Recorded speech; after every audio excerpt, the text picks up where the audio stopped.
son message à la nation.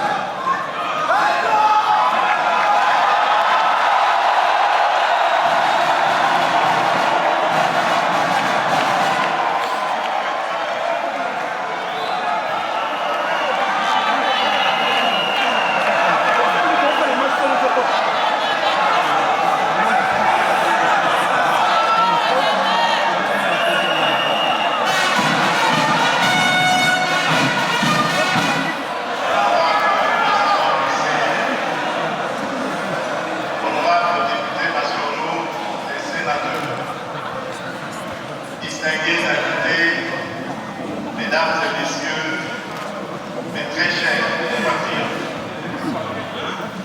il y a de cela 5 ans, le peuple congolais nous faisait le privilège de présider à la destinée de notre chère République à travers ses suffrages exprimés à l'occasion de l'élection présidentielle du 30 décembre 2018. C'est fort de cette qualité que je prononçais le 13 décembre 2019 devant cette auguste assemblée mon premier discours sur l'état de la nation. Aujourd'hui, c'est avec une émotion toute particulière que je m'acquitte de nouveau de ce devoir constitutionnel et républicain, tout en gardant à l'esprit la juste mesure de ce moment historique pour la nation congolaise. Émotion, puisqu'il s'agit du dernier exercice de cette nature pour cette législature et pour mon premier quinquennat qui arrive à être fauché par les affres de la guerre, la violence, les maladies et divers événements naturels.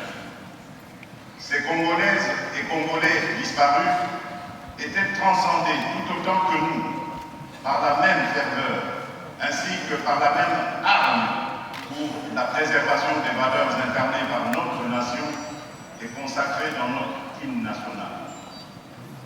En mémoire de ces vies, de doter notre pays de cadres normatifs essentiels à la marche de la nation. Dans un contexte dominé depuis près de 2 années par l'agression barbare de notre pays, perpétrée par le Rwanda et ses supplétifs terroristes du M23, je salue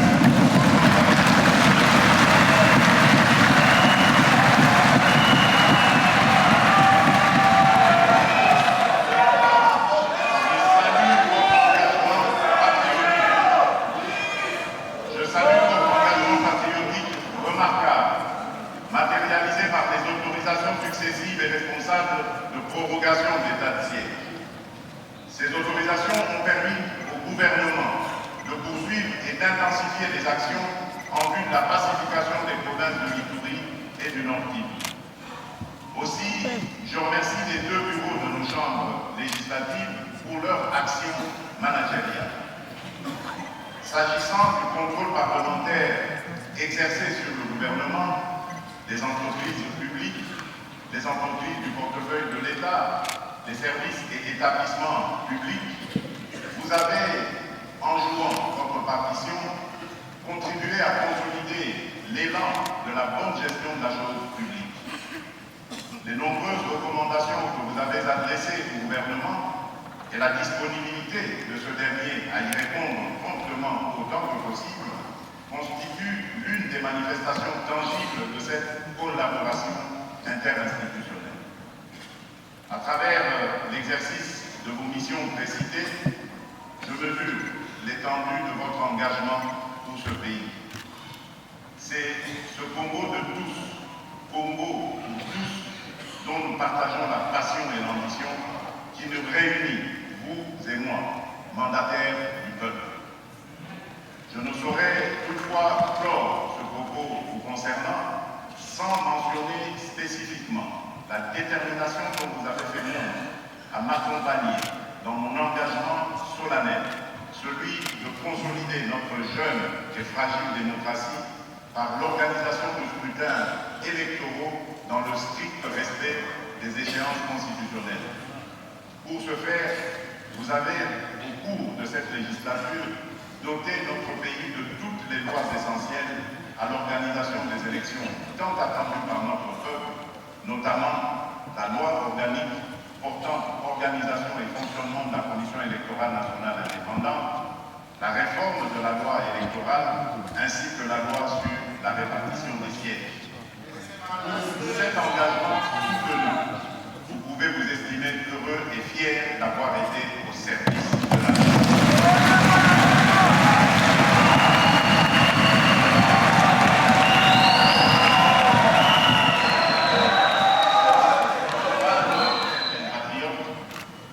Comme je l'ai précisé en liminaire de mon propos, la situation sécuritaire de notre pays est caractérisée par l'occupation d'une partie des territoires de Rutshuru, de Nirangogo et de Massissi.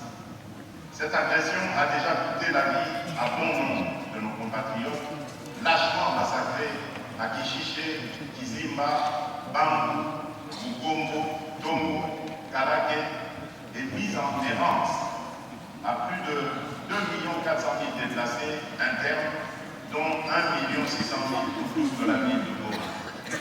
En outre, ces actes criminels perpétrés par la coalition RDF-M23 ont occasionné la destruction de nombreuses infrastructures sanitaires, scolaires, religieuses dans la zone occupée, ainsi que la dévastation du parc national de Virunga, patrimoine mondial de l'humanité.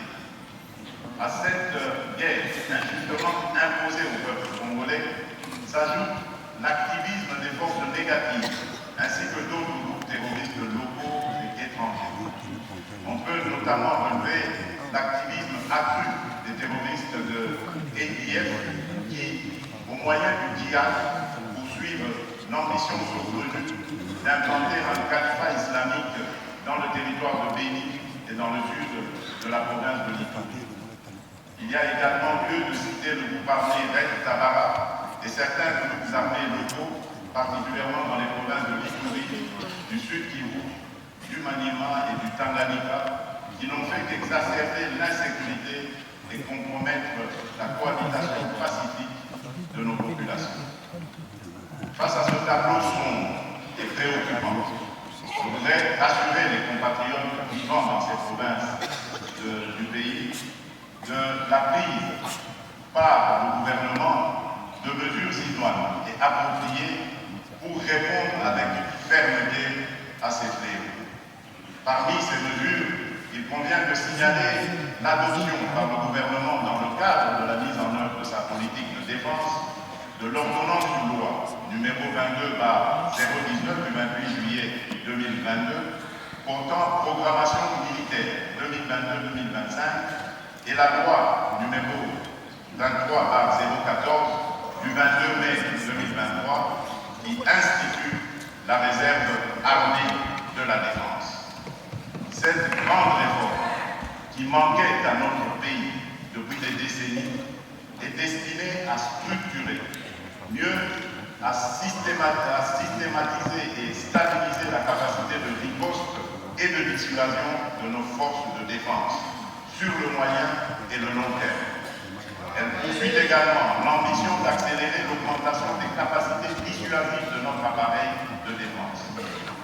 Dans cet élan poursuivi par le gouvernement, des efforts considérables ont été menés en vue d'améliorer les conditions socio-économiques des militaires et de leurs dépendants.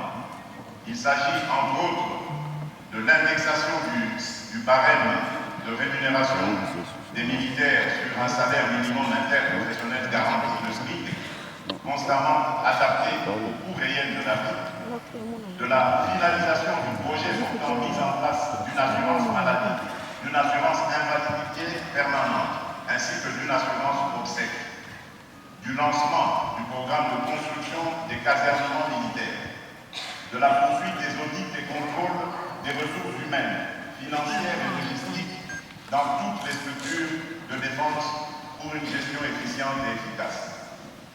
Par ailleurs, la transhumance armée des Moro dans le Haut et le Bas-Ouélé, l'afflux des réfugiés résultant de différentes crises politiques mal gérées dans certains pays voisins, ainsi que la criminalité transnationale et le trafic illicite des minerais sont autant de facteurs d'insécurité à la base des malheurs de nos concitoyens. Toujours dans le volet sécuritaire, la province du Maï-Ndombe connaît depuis le mois d'août 2022, dans le territoire de Kwamou précisément, une insécurité née de divergences basées sur les relevances foncières et qui s'est progressivement muée en conflit intercommunautaire, conflit qui a aujourd'hui tendance à s'étendre malheureusement à d'autres entités de l'espace du Grand Bandundu. La province de la Tchoko a enregistré elle aussi des cas de tueries intercommunautaires dont les raisons sont à première vue similaires à celles rencontrées dans le Maï-Ndombe. Comme pour le Maï-Ndombe et la Tchoko, il s'observe depuis 5 jours dans le Haut-Lomami, plus précisément dans le territoire de Malé-Bangoulou, une escalade de violence déplorable et très inquiétante, pouvant potentiellement déboucher sur l'éclosion d'un conflit du même type que celui que j'ai déjà précédemment cité. J'en appelle au pouvoir public de mettre tout en œuvre pour favoriser, avec l'urgence la plus absolue, un retour au calme. Honorable Président de l'Assemblée nationale, honorable Président du Sénat, honorables députés et sénateurs, mes très chers compatriotes, nonobstant les nombreuses initiatives, notamment diplomatiques, engagées et mises en œuvre afin de favoriser un retour de la paix dans les zones en proie à une instabilité, le caractère tristement durable de cette situation, de même que la résilience des forces négatives et des groupes terroristes actifs dans la province de l'Ituri et du Nord Kivu, m'obligeait à recourir aux mesures exceptionnelles consacrées par la Constitution pour y faire face. C'est donc en activant les dispositions pertinentes des articles 85, 144 et 145 de la Constitution que j'ai, par l'ordonnance numéro 21 par 015 du 3 mai 2021, proclamé l'état de siège dans les provinces de l'Ituri et du Nord Kivu. Ce régime d'exception a permis l'amélioration de la situation sécuritaire dans certaines zones des deux provinces concernées, notamment la réduction de la fraude minière et douanière transfrontalière qui alimente les conflits, la réduction des tensions intercommunautaires ainsi que la stabilité de l'administration à travers le rétablissement de l'autorité de l'État. De manière spécifique, il est important que le peuple congolais sache que l'état de siège a permis non seulement de démasquer, mais aussi de démanteler les réseaux criminels et mafieux constitués par les ennemis de la République dans le trafic illicite de nos ressources. Au rang des pourvoyeurs de ces réseaux figurent principalement certains États voisins dont le commerce et l'industrie sont manifestement soutenus par les ressources issues du pillage. Une autre retombée de l'état de siège est la limitation du coulage des recettes et des fraudes institutionnalisées qui ont élu domicile depuis des décennies dans cette partie du territoire national à la faveur de l'insécurité qui y règne.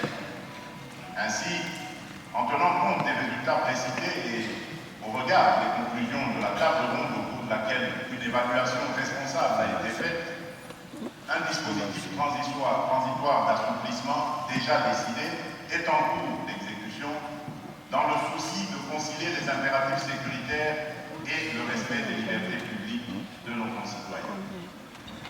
C'est ainsi dans ce contexte qu'un cadre de partenariat avec certains pays de la sous-région et partageant les mêmes menaces que nous a été mis en place en vue d'une mutualisation des efforts. Ce partenariat consacre une collaboration dans le domaine du renseignement ainsi que sur le plan des opérations. C'est le cas notamment des opérations conjointes menées par les FARDC et les forces de défense du peuple ougandais, UPDF, contre les terroristes EDF, et de celles associant les FARDC et les forces armées du Burundi dans l'annihilation des rebelles de Red Tabara. S'agissant du programme de désarmement, démobilisation Relèvement communautaire et stabilisation, le PDDRCS en sigle, je félicite les groupes armés qui ont déjà signé les actes d'engagement en réponse à mon appel dans le cadre du processus de Nairobi et leur demande de s'exécuter en se rendant dans les sites de Cotonou. J'invite les autres qui continuent à tergiverser à leur emboîter le pas. C'est de cette manière qu'ils pourront contribuer significativement à la pacification et au développement des provinces en proie à l'insécurité. À ce propos, j'ai instruit le gouvernement de disponibiliser des fonds pour le démarrage des segments désarmement et démobilisation à la disposition de la coordination nationale du PDDRCS qui vient d'être redynamisée par la désignation de nouveaux animateurs. Toujours dans le cadre des efforts de pacification, le gouvernement offre sa collaboration à certaines forces internationales présentes sur notre territoire du fait de nos engagements internationaux. Pour certaines, il est question de discuter des mécanismes de leur retrait. C'est le cas de la MONUSCO et de la force régionale de l'East African Community.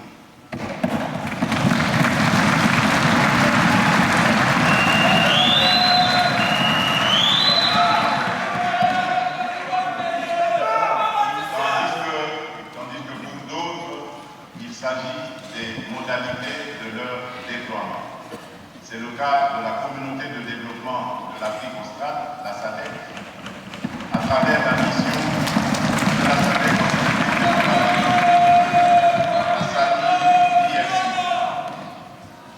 S'agissant particulièrement de la MONUSCO, après plus de 2 décennies de présence sur notre territoire, il est temps pour notre pays de prendre pleinement son destin en main.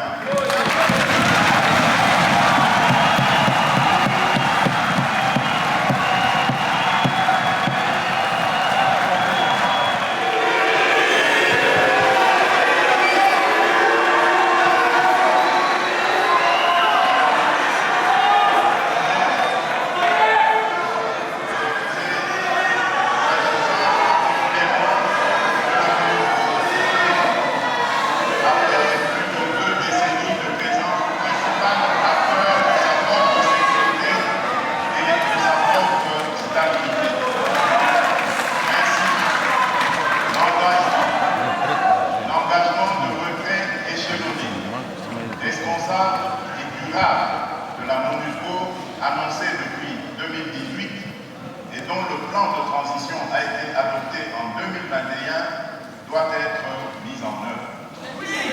Parallèlement à l'adoption de retrait des forces internationales présentes, le gouvernement a relancé un processus de raffermissement des relations bilatérales et multilatérales avec un certain nombre de pays et d'organisations dans la sous-région et bien au-delà pour soutenir les efforts de restructuration de notre appareil de sécurité et de défense.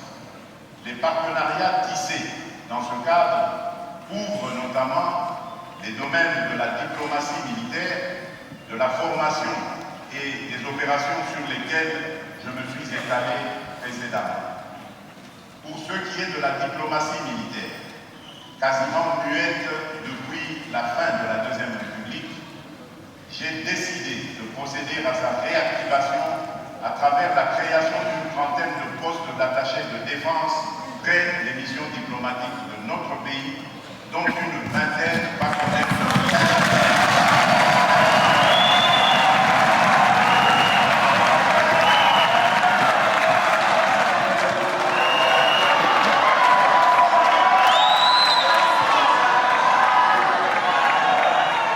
bénéficie aussi d'un partenariat de qualité et appartient désormais au réseau d'écoles de guerre francophones. Sa montée en puissance contribue efficacement à la formation d'officiers supérieurs capables d'assumer des fonctions de haut niveau. Honorable Président de l'Assemblée nationale, honorable Président du Sénat, honorables députés nationaux et sénateurs, mes très chers compatriotes, notre Constitution fait de notre pays, en son article 1er, un État de droit. Par l'évocation de cette disposition, je réitère mon attachement, comme celui de nombreux concitoyens ici présents et encore vivants, à la protection ainsi qu'à la pleine matérialisation de cet idéal. À ce propos, je saisis cette occasion pour rendre un hommage appuyé à ceux de nos compatriotes qui ont sacrifié leur vie comme martyrs, révélés ou héros dans l'ombre, au nom de cet idéal, je rappelle, l'état de droit. En tant que première pierre du socle sur lequel sont posés les fondements de notre nation, l'état de droit repose lui-même sur un autre pilier tout aussi premier, placé dans la devise de notre pays, à savoir la justice. C'est dire que la meilleure garantie de l'état de droit est la construction d'un appareil judiciaire efficace. Un appareil capable de concrétiser l'idéal de la soumission de tous, sans exception, au droit, suivant le principe de l'égalité.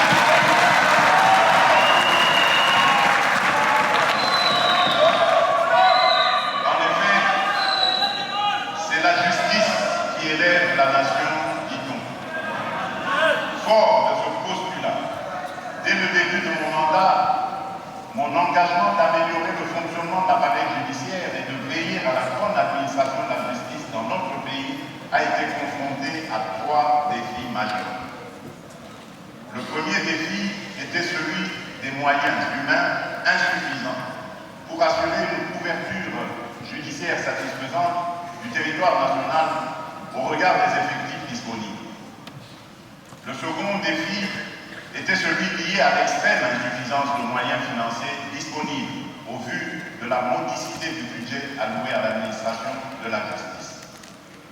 Le troisième défi était celui relatif aux moyens matériels quasi inexistants, faute d'infrastructures appropriées pour permettre d'une part à nos magistrats de dire le droit dans les bonnes conditions et d'autre part de condamner, de purger les peines leur infligées dans un cadre pénitentiaire propice et respectueux des droits humains. À ces 3 défis majeurs précités s'ajoute la crise morale qui n'a pas épargné ce corps voulu élitiste. Face à ces défis, des actions appropriées s'imposaient. Parmi ces actions, il y a lieu de compter en regard des défis susmentionnés le recrutement sur concours de 5 000 nouveaux magistrats civils et militaires, dont le premier groupe nommé et formé sera déployé dans quelques jours. L'amélioration des conditions de vie et de travail des magistrats. Le renforcement de la discipline des magistrats par l'opérationnalisation des chambres provinciales et nationales de discipline. Et enfin, les réformes structurelles pour lutter contre l'impunité. L'objectif ultime poursuivi est l'amélioration de la qualité de l'administration de la justice comme service public, ainsi que la restauration de la confiance entre le justicier et le justiciable. Car il ne suffit pas que le droit soit dit, faut-il encore que nous parvenions tous au constat suivant lequel le droit, alors